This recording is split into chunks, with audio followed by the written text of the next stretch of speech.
ഇസ്ലാമിക നിയമങ്ങളെ വെറുക്കുന്നവരുടെ എണ്ണം കൂടുന്നു എന്ന റിപ്പോർട്ടുകൾക്കൊപ്പം യുഎസിലെ ജയിലിൽ കഴിയുന്ന കുറ്റവാളികൾ ഇസ്ലാം മതം സ്വീകരിക്കുന്നതിൽ മുൻപന്തിയിലെന്ന് വിവരങ്ങൾ.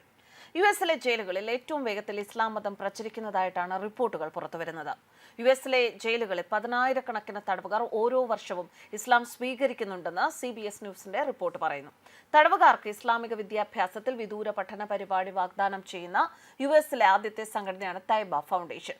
സംഘടനയുടെ സ്ഥാപക ഡയറക്ടർ റാമി നസൂറാണ്. മിക്ക ദിവസങ്ങളിലും ഇസ്ലാം ആചരിക്കുന്നതിന് മാർഗനിർദ്ദേശം തേടുന്ന കത്തുകൾ രാജ്യമെമ്പാടുമുള്ള ജയിലുകളിലെ തടവുകാരിൽ നിന്ന് തനിക്ക് വരാറുണ്ടെന്ന് നസീർ പറയുന്നു. ഇതുവരെ തൈബ ഫൗണ്ടേഷൻ 13,000-ലധികം വ്യക്തികൾക്ക് സേവനം നൽകിയിട്ടുണ്ട്. അവരിൽ 90% പേരും ഇസ്ലാം മതം സ്വീകരിച്ചു കഴിഞ്ഞു. അവരിൽ ഭൂരിഭാഗവും ജയിലുകളിലുള്ള കൊടും കുറ്റവാളികളാണ്. ജയിലിൽ കഴിയുന്നവർ വിശ്വാസത്തിനുള്ളിൽ ആളുകൾ ആത്മീയ സ്വാതന്ത്ര്യം കണ്ടെത്തുന്നു എന്ന് നസൂർ പറഞ്ഞു. കൂട്ടക്കൊലപാതകത്തിന് 30 വർഷം തടവിന് ശിക്ഷിക്കപ്പെട്ട US തടവുകാരൻ മുഹമ്മദ് അമീൻ ആൻഡേഴ്സൺ 2 വർഷത്തെ ജയിൽവാസത്തിനു ശേഷം ഇസ്ലാം സ്വീകരിച്ചു. പല കാരണങ്ങളാൽ താൻ ഇസ്ലാം മതം സ്വീകരിച്ചു. ആത്മീയ സ്വാതന്ത്ര്യമാണ് പ്രധാനമെന്ന് മുഹമ്മദ് അമീൻ ആൻഡേഴ്സൺ പറഞ്ഞുവെന്നും നസീർ പറയുന്നു. മറ്റു വിശ്വാസങ്ങളെക്കുറിച്ച് പഠിക്കാൻ ഞാൻ എൻ്റെ വർഷങ്ങൾ ജയിലിൽ ചെലവഴിച്ചു. ഇസ്ലാം മാത്രമാണ് തനിക്ക് പറ്റിയത് എന്ന് മനസ്സിലാക്കിയെന്നാണ് കൂട്ടക്കൊലപാതക കേസിലെ പ്രതിയായ മുഹമ്മദ് അമീൻ ആൻഡേഴ്സൺ പറയുന്നത്. അതേസമയം ഇസ്ലാമിക നിയമങ്ങളെ വെറുക്കുന്നവരുടെ എണ്ണം കൂടുന്നതായി കഴിഞ്ഞ വർഷം പുറത്തുവിട്ട പ്യൂ റിസർച്ച് സെന്റർ റിപ്പോർട്ട് സൂചിപ്പിക്കുന്നുണ്ട്. ലക്ഷക്കണക്കിന് ആളുകൾ ഇസ്ലാം ഉപേക്ഷിച്ചു പോകുന്നു. പ്യൂ റിസർച്ച് സെന്റർ പുറത്തുവിട്ട റിപ്പോർട്ട് പ്രകാരം ലോകത്ത് ഇസ്ലാം മതം ഉപേക്ഷിക്കുന്നവരുടെ എണ്ണം കൂടുകയാണ്. അമേരിക്കയിൽ ഉൾപ്പെടെയുള്ള രാജ്യങ്ങളിലെ ഇതുവരെ മില്യൺ കണക്കിന് ആളുകളാണ് ഇസ്ലാം മതത്തിൽ നിന്നും പുറത്തു വന്നത്. യുവതിയുവാക്കളാണ് ഇവരിൽ ഭൂരിഭാഗവും എന്നതാണ് ശ്രദ്ധേയമായ കാര്യം.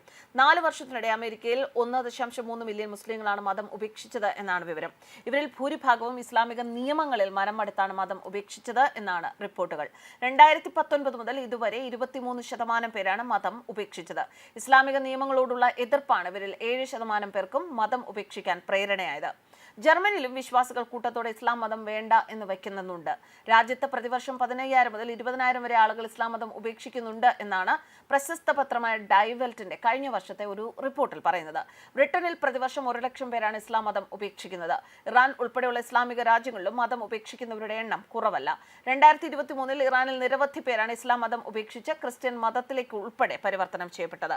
1981 മുതൽ 2020 വരെ മിഡിൽ ഈസ്റ്റിലും ലക്ഷക്കണക്കിന് പേരാണ് ഇസ്ലാം മതത്തിൽ നിന്നും പുറത്തു കടന്നത്. ടുണീഷ്യ, മൊറാക്കോ, ഇറാഖ് എന്നീ രാജ്യങ്ങളിലും മതം ഉപേക്ഷിക്കുന്നവരുടെ എണ്ണം കൂടുതലാണ്. മനുഷ്യരാശിയുടെ പുരോഗതിയെ തടയുന്നതാണ് ഇസ്ലാമിക നിയമങ്ങൾ എന്നാണ് മതം ഉപേക്ഷിച്ചവരുടെ വിലയിരുത്തൽ. ഇസ്ലാം മതത്തിൽ തുടരുന്നത് സ്വതന്ത്ര ജീവിതത്തിന് തടസ്സമാണെന്നും വിലയിരുത്തലുകളുണ്ട്. ഇതോടെയാണ് പലരും മതം ഉപേക്ഷിക്കുന്നത്. ഇതിനുശേഷം മറ്റു മതങ്ങൾ സ്വീകരിക്കുന്നവരും ഉണ്ട്. ഇസ്ലാമിൽ തുടരുന്നുണ്ടെങ്കിലും മതനിയമങ്ങൾ പിന്തുടരാത്തവരും ധാരാളമാണ്. അതേസമയം ഇസ്ലാം മതത്തിൽ നിന്നുമുള്ള ആളുകളുടെ കൊഴിഞ്ഞുപോക്ക് മതപുരോഹിതരെ ഞെട്ടിച്ചിട്ടുണ്ട്. എക്കാലവും ഏറെ വിമർശിക്കപ്പെടുന്ന ഒന്നാണ് ഇസ്ലാമിക മതനിയമങ്ങൾ. ആധുനിക നീതിന്യായ വ്യവസ്ഥകളെ മറികടന്നുകൊണ്ട് ഇസ്ലാമിക നിയമങ്ങൾ അടിച്ചേൽപ്പിക്കുന്നതിനെതിരെ ലോകരാജ്യങ്ങളിലെല്ലാം പ്രതിഷേധം ശക്തമാണ്.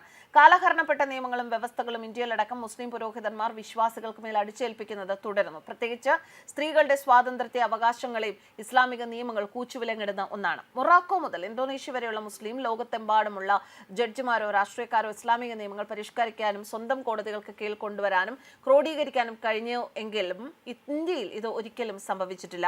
എല്ലാ പൗരന്മാർക്കും ഒരു ഏകീകൃത കുടുംബ നിയമങ്ങൾ ഇന്ത്യ ഒരിക്കലും ഏർപ്പെടുത്തിയിട്ടില്ല. മിക്ക മുസ്ലിം നിയമങ്ങളും ശാഠ്യപൂർവ്വം ക്രോഡീകരിക്കപ്പെടാതെ തുടരുന്നു. മതപരമായ വിവാഹങ്ങൾ രജിസ്റ്റർ ചെയ്യപ്പെടാതെ തുടരുകയും കോടതിക്ക് പുറത്ത് വിവാഹമോചനങ്ങൾ നടക്കുകയും ചെയ്യുന്ന സമൂഹ തലത്തിൽ അനിയന്ത്രിതമായ ഒരു സ്ഥലത്താണ് അവർ പലപ്പോഴും പ്രവർത്തിക്കുന്നത്.